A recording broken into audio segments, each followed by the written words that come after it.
fighting aliens in everything from first-person shooters to real-time strategy games, THQ and Pandemic Studios finally gave us a chance to mind meld into their big heads last year with Destroy All Humans for the PS2 and Xbox. The action platformer let you human hunt through a farcical representation of the 1950s. The sequel, subtitled Make War Not Love, jumps forward a decade to initiate the same chaotic monkey-molesting rampage in the swinging 60s. Our hero, Kryptos Viridium 138, has assumed the role of the President of the United States, but is abruptly knocked off his throne when the KGB destroys the mothership. You guys make Americans look clever.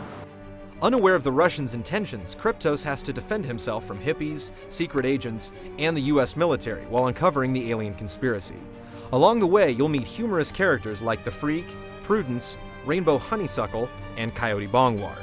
And your dialogue options aren't always necessary, allowing you to move each conversation through some bizarre tangents just to see what happens. I knew your unnatural interest in humans would bring us nothing but trouble.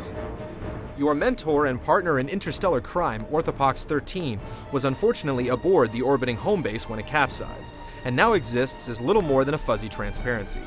He's still powerful enough to bark orders, however, and he'll give you various objectives to complete across each map. Whoa, whoa, whoa, you're harshing my buzz. The yellow markers represent story-specific missions, but there are also white markers for side quests if you want to get additional points. Once you get a mission, your objectives are labeled in pink. If you played through the original or any GTA game, all of these are relatively easy to find. Unlike GTA's massive map, there are multiple areas in Humans too, so you'll never get stuck blowing up one environment for too long.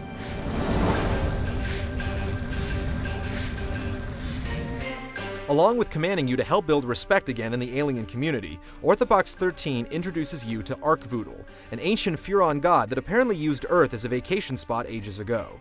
Several statues of him are still lying around, and if you complete the task they request, you can use that location as a UFO landing zone.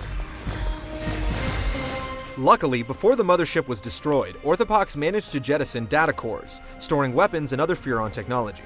Finding these allows you to upgrade and purchase new weapons. These include the old favorites, the Zap-O-Matic, the Dislocator, and the Disintegrator Ray. You can purchase all of these from the Poxmart located inside your spaceship. And then, I kick a little monkey ass. You fire all of these pest-controlling weapons with the right trigger. The left trigger causes Kryptos to strafe, and brings up a menu showing other alien abilities like telekinesis. Holding X brings up a circular weapons menu, and just tapping X brings up the last weapon you selected.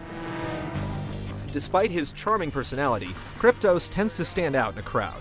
Running around town in the open will boost your awareness meter. An easy way to lay low is to body snatch anyone around you by pressing Y.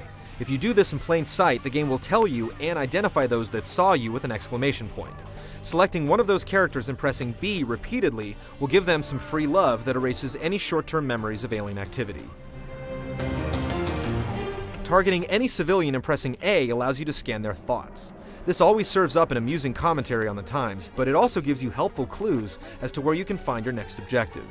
Pressing X will force any of these helpless monkeys to follow you, and if the heat gets a little too hot, you can body snatch a police officer and phone in the all clear. All units stand down! But you don't have to do all of the missions on your tiny alien feet. When the circumstances call for it, or if you want to fly the unfriendly skies, you can take off in your UFO and go sightseeing. The right trigger fires your main weapon, A picks up objects and abducts humans, and pressing B several times will drain power from vehicles when your energy meter is running low. Along with being sadistically entertaining, abducting humans also enhances your abilities. The game gives you several clever genetic mixes to experiment with, and labels the class and sex of each target before you decide to beam them up. With plenty of tongue-in-cheek humor, Destroy All Humans 2 is a raucous blast to the past that will give you plenty of scientific and obscene ways to terrorize Mother Earth. We'll keep the gameplay coming of Kryptos' various tools of destruction and process our full review when the game is released later this year. Let's say we just cut to the end and call it finished.